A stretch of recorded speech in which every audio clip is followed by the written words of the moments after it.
أعزائي المشاهدين، سنعرض الآن صور سجلت منذ قليل لإنزال العلم الإسرائيلي. ها هي الصور أعزائي المشاهدين، ولحظات صعود هذا الشاب الذي لا نعرف اسمه حتى الآن. صعد إلى شرفة مقر السفارة الإسرائيلية في هذه البناية المطلة على النيل في نهاية ما يسمى بكوبري الجامعة، واقتلع العلم الإسرائيلي من شرفة مقر السفارة الإسرائيلية وأنزله، وهو حتى الآن للحقيقة لا يستطيع النزول من هذا الارتفاع الشاق. هذه الصور سجلت منذ قليل أعزائي المشاهدين. من الواضح أن هناك أكثر من شاب. هو يعني كما أبلغنا زميلي مجاهد شرارة أربعة من الشبان بالفعل، وهناك من حتى يلوح بالعلم المصري. كما ترون هذه هي البناية التي يقع فيها مقر السفارة الإسرائيلية، وهي في الأدوار قبل الأخيرة. يعني من ذهب إلى هذا المكان ومر من أمام حديقة الحيوان يعلم أن هذه البناية مرتفعة جدا، تبلغ ما يقرب من 21 دور تحديدا، وهو في الدور 19 أو 20 يعني على الأكثر. المنظر خطير جدا كما ذكر لي زميلي مجاهد شرارة. توقفت أنفاس من يتابع في أسفل العمارة عندما كان يصعد الشاب لمحاولة اقتلاع العلم الإسرائيلي، وهو ما نجح فيه فعلا، واقتلع العلم الإسرائيلي من مقر السفارة الإسرائيلية. هو تحد شعب مرة أخرى لهذا العلم الإسرائيلي. من الواضح أن الجدار العازل الذي بني أمام هذه البناية هو ما استفز جموع المتظاهرين، وذهبوا نجحوا بالفعل أعزائي المشاهدين في هدم هذا الجدار منذ قليل. هدموه تماما كما ذكر لنا وكما وردنا من أخبار. كما ترون هنا منظر خطير جدا أعزائي المشاهدين. يعني أحد الشبان هو الآن معلق في الشرفة، يعني معلق في الشرفة، وهو يحاول بالفعل، يعني هو الآن يحاول أن يصعد في هذه الشرفة. للحقيقة هو منظر خطير جدا.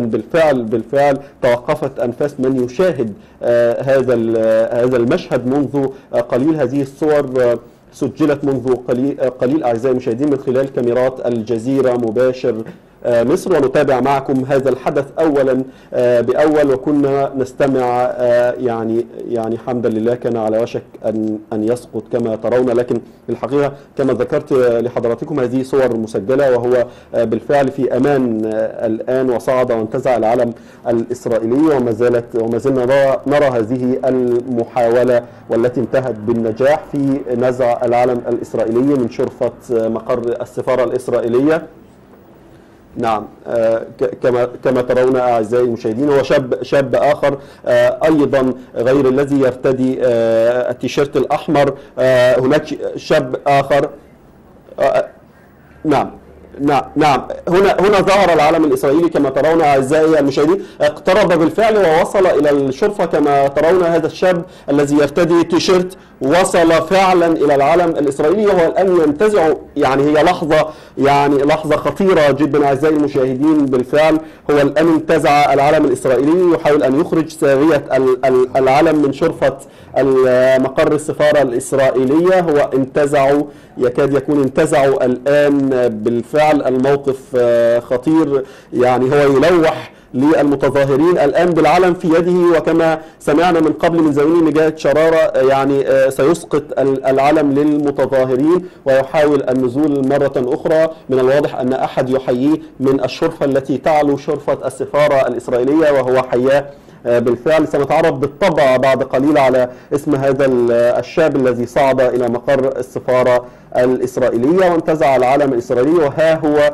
يلوح بالعلم الإسرائيلي. وهو الآن يعني في شرفة مقر السفارة الإسرائيلية. الغريب أن لم يتحرك أحد من قبل قوات الأمن، يعني آثروا ألا يصطدموا بالمتظاهرين في هذه اللحظة. عدة آلاف يقفون أمام مقر السفارة الإسرائيلية ليشاهدوا هذا المشهد الخطير، والذي كرر للمرة الثانية أعزائي المشاهدين في غضون أسابيع قليلة.